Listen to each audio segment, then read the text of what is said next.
But why do you take a shot at the Golden Goose, Caitlin Clark?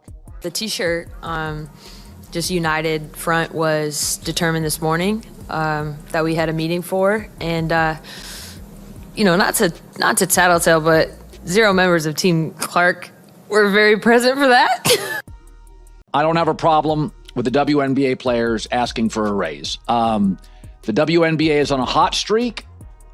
I don't care about the previous 24, 25 years. As an investment, it's starting to pay off. And so this week they wore T-shirts saying, making a statement, you better pay us. But instead of just leaving it at that, a Kelsey Plum for LA had to take a dig at Caitlin Clark. Colin Cowherd just said what millions have been thinking. The WNBA has a superstar in Caitlin Clark. She's bringing in viewers, ticket sales, jersey sales. She's making history. And yet, the league, her opponents, and even some insiders act like she's the villain. But Cowherd, he's not having it. He exposed the WNBA's ugly truth, and his words are sending shockwaves through sports media.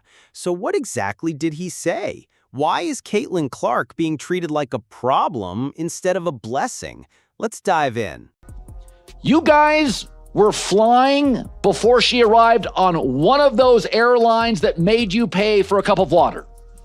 One of those airlines that is the planes are the color of a highlighter.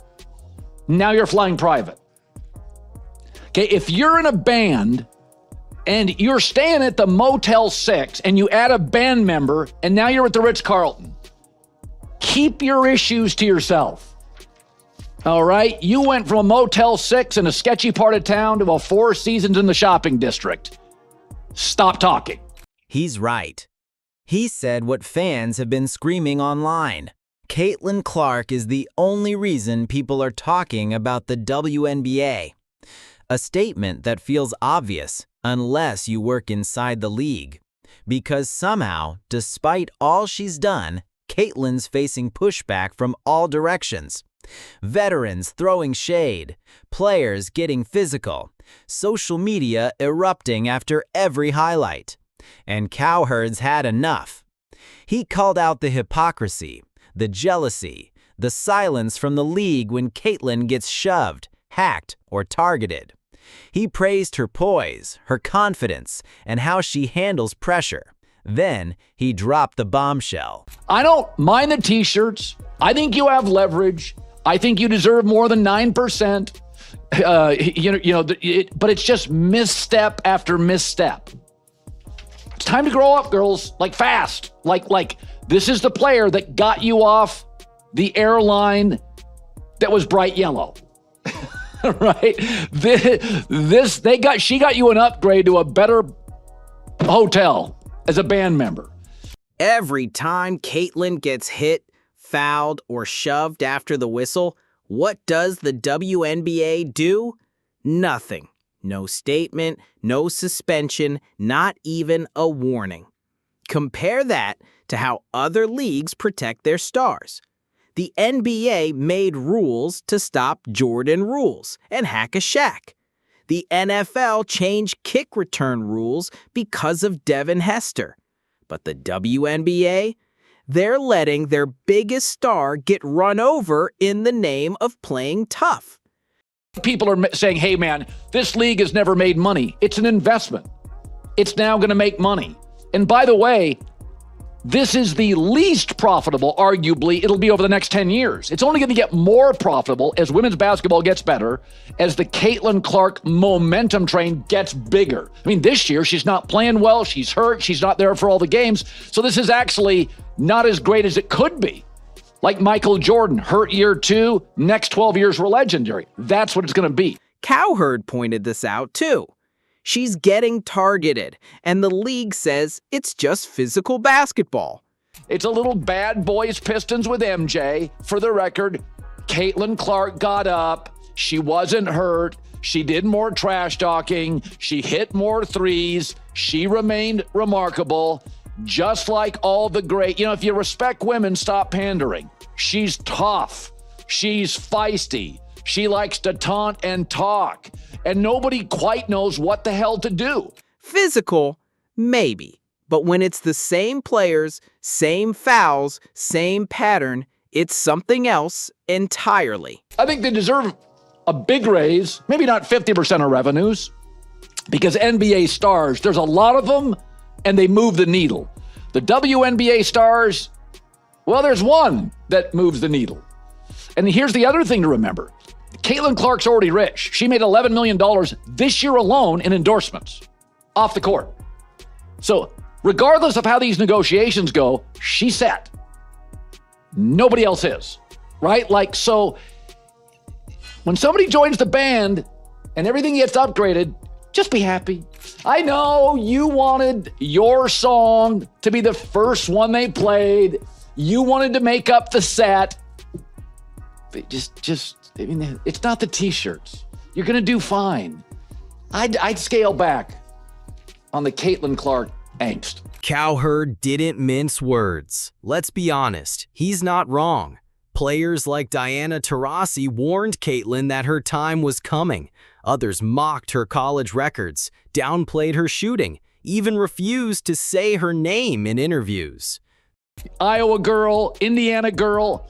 Well, who knows, and I've said this for years, when the wave hits, ride it. You don't know what it looks like.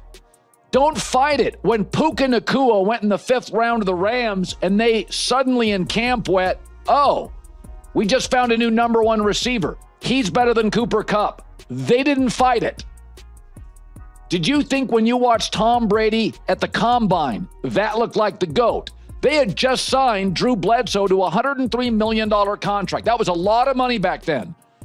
And then a year in, they're like, we're going to go with Brady. They didn't fight it. Some say it's competitiveness. Others call it hate.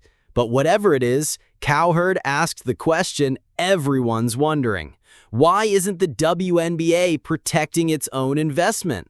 Because make no mistake, Caitlin is the investment. TV ratings up, ticket prices up, sponsorships up. And it's not just the Fever benefiting, it's the entire league. So why let her be the punching bag? You know, there's obviously a racial component here. The WNBA players, they just don't like what the wave looks like.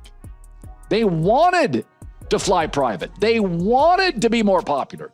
They wanted a better deal in the CBA, which they'll get. They wanted sold out arenas. They got it. They don't necessarily think it should be this. But again, you can't fight it. You just never know what success looks like. Let's look at the numbers. Games featuring Caitlin Clark averaging 1.5 to 2 million viewers. Games without her, lucky to crack 300,000. She's selling out arenas on the road. Her jersey outsold everyone within hours of release. And the WNBA wants us to believe this is just hype? No, this is business. And Cowherd sees it for what it is, a marketing miracle, and a league that seems more focused on gatekeeping than growing.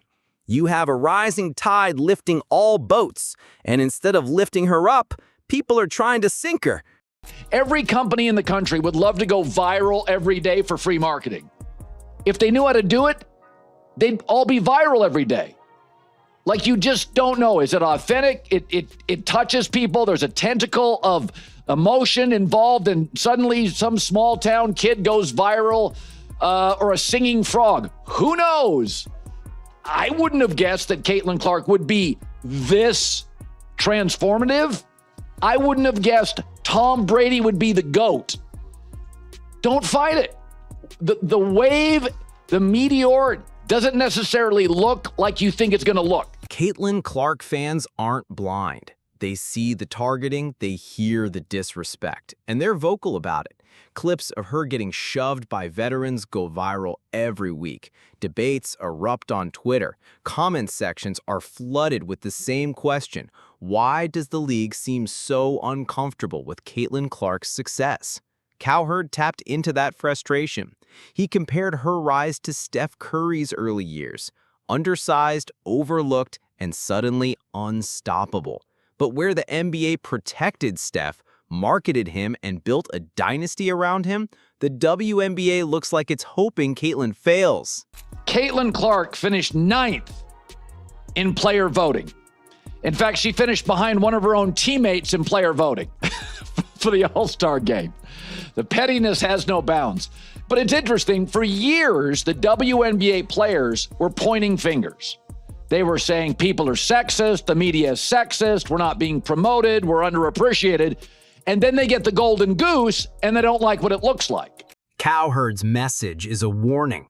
The WNBA has a choice. They can lean into the Caitlin Clark era, market her, protect her, celebrate her.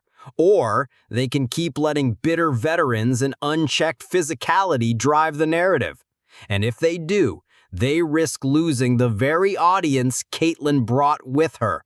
Because fans won't keep watching if their favorite player is constantly bruised, disrespected, and ignored. And so the first year Caitlin Clark was in the WNBA, they were hazing her. They're not hazing her anymore. They're just trying to figure out how the hell to stop her. Okay, it's not hazing. It's, all right, traps, pressure. So the Fever saw it coming. They went and got Sophie Cunningham, 6-year-old black belt. This is what the Bulls did with Charles Oakley to protect Michael Jordan. And Caitlin Clark now is like kerosene to the physicality flame. So you have physicality in this league, and now you get this flashy player, and they don't know how to officiate her, they don't know how to defend her. But I would say, when I hear this, Colin, the WNBA, Colin, has got to do something. Yes, they do. Understand, this is the arc of a new superstar in your league. It'll start with hazing. It'll go to physicality. It'll go to flagrants. It may go to technicals. You'll eventually have to get a Sophie Cunningham or a Charles Oakley. I mean, Wayne Gretzky did this for years. They figured it out in hockey. How do you stop Gretzky? Oh, we can't. How do you stop MJ? We can't. How do you stop Caitlin Clark? You guys understand, this is the worst she'll ever be. She's getting better, and they can't stop her. But intensity and heat create steel. This will only make Caitlin Clark a better player. It will only make the Fever more championship ready. And the Indiana fans, good for you. You're going to have the great watch of the next 15 years because they're never trading her. She's the Steph Curry. They're never trading her. Caitlin Clark didn't ask to be the face of the WNBA. She earned it with her shooting, her passing, her presence, her charisma. And yet the league acts like they don't know what to do with her. Well, Colin Cowherd knows, and now so do millions of fans. Because Caitlin isn't just playing basketball, she's fighting a system. And if the WNBA doesn't get behind her soon, they'll lose the best thing to ever happen to them. Caitlin Clark's gotten really good really fast. It's like the end of year 1 for Michael Jordan or year 3 for Michael Jordan. She's gotten really good really fast. And you got to put a body on her, or you got to double team her, or she's going to embarrass you. She's shooting 33-footers. And what happened last night's a byproduct of that. This is what happened to MJ. She's number 1 and 2 in every offensive stat. She's hitting more threes this season than Steph Curry did in his first MVP season, and her game embarrasses you. What do you think? Is the WNBA sabotaging its own star? Is Cowherd right to call them out? Let us know in the comments. And if you're Team Caitlin, hit that like button and subscribe for more WNBA coverage that actually tells the truth.